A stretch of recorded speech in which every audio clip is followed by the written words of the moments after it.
Cam McGuire here, spinning the web with Sam Cohen out of UC Santa Barbara. Sam, how are you doing today? I'm doing fantastic. Thanks, Cam. So, Sam, you've been here for a couple of games now, about a week roughly. What's it been like so far in Fond du Lac this summer?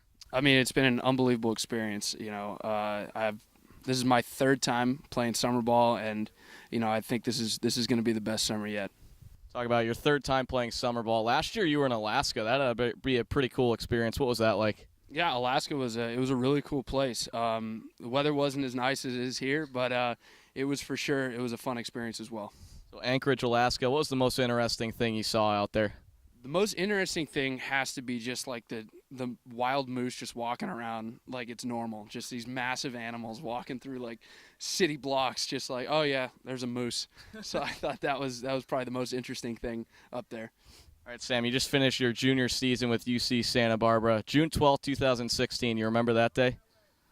I do remember that day. Yes, I do. For those of you that don't know, UC Santa Barbara had never been to the College World Series before, correct? Correct. So you guys are in the Louisville Regional. You had beat them once so far already, from my understanding, right? So then pinch hitter in the bottom of the ninth inning. You guys are down 3-0. Bases are loaded. There's a first-rounder on the mound, Zach Birdie, out of Louisville, who was drafted by the Chicago White Sox. You're called in as a pinch hitter. What's the first thing that's going through your mind? I mean, the first thing that goes through my mind is just put the ball in play. Just please put the ball in play. I was watching him warm up from the bullpen, and I was like, I just want to get in there and see what 100 looks like. So, I wasn't expecting, anything at that point. I was just like, let's find a barrel somewhere, and, the rest took care of itself. I mentioned UC Santa Barbara. They had never been to the College World Series. They had a chance here, and they had a pinch hitter, a freshman. You were, the third catcher on the roster that year? I was, yep. I was the third catcher in the roster that year. Only had, I think, 27 at-bats up until that point. So it was definitely a new situation for me. And if you haven't figured it out by now, Sam went Yabo and hit the grand slam that sent UC Santa Barbara their first ever College World Series. You hit the ball. What's the first thing when you're thinking when it goes off the barrel?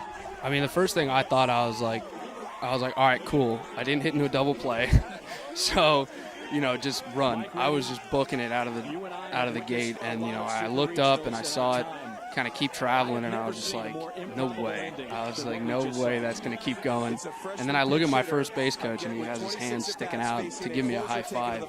And I was just like, I couldn't believe it. I blacked out. I had no idea. I was running around the bases, had no clue what was going on. And it was one of the coolest moments of my baseball career. I was about to say, the adrenaline that was kicking through your body, that had to have been something that you've never experienced before. Something I've never experienced before. I had the whole, I was at the very bottom of the dog pile, and I couldn't feel a thing underneath there. It was special. All right, so the game's over. You walk it off for UC Santa Barbara. I'm sure you celebrate with your teammates on the field after. You go back into the clubhouse. I can't even imagine what your phone looked like. What did it look like? I mean, it was my phone. I had to restart it because it kept on refreshing. It was just getting blown up, so I had to turn it off. I couldn't even open it because it started freezing. It was an old iPhone 4 at that time, so it was blown up. For you to talk to me, that's a pretty big deal. I'm pretty honored. You appeared on the Dan Patrick Show. I'm sure you got contacted for a bunch of other things.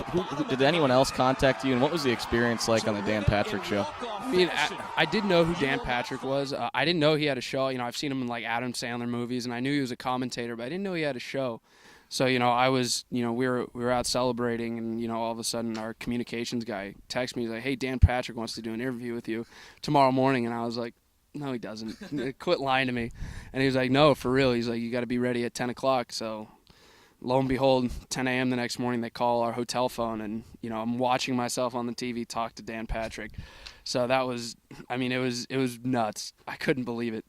All right, so 2 years has fast forward. Maybe the fame's died down a little bit. What's your career been like at UC Santa Barbara? How have you adjusted to it so far?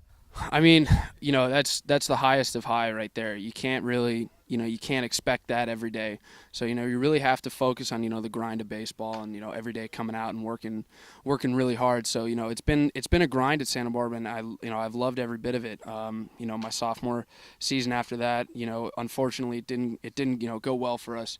But it was a great group of guys, and we had some really talented players. And then going into this year, it didn't go as as planned as well. But you know what? I'm still enjoying the experience. Love playing the game. You got an interesting music selection. Touch on that a little bit because I've heard about it a little bit. I can hear it when you sit about 2 seats behind me on the bus, but you could be sitting in the way back and I could probably still hear it. Yeah, so I'm a huge heavy metal fan. I love heavy metal. My dad introduced me to it when I was probably like 8 years old. I think the first album on those little iPod shuffles was a Godsmack album. So you can't really, I never really adjusted to any other type of music, and I still love it. My favorite band, hands down, is Slipknot for sure. I love them. I'll leave you with one more thing. Who's the biggest clown on this team? If I had to vote, I think you'd be in my top 3 at least. So you can't vote for yourself. I see. Here's the thing. I'm not a clown. So is that a red-haired joke? No. All right, Cam. All right, we'll see. But I'd have to say it's Troy.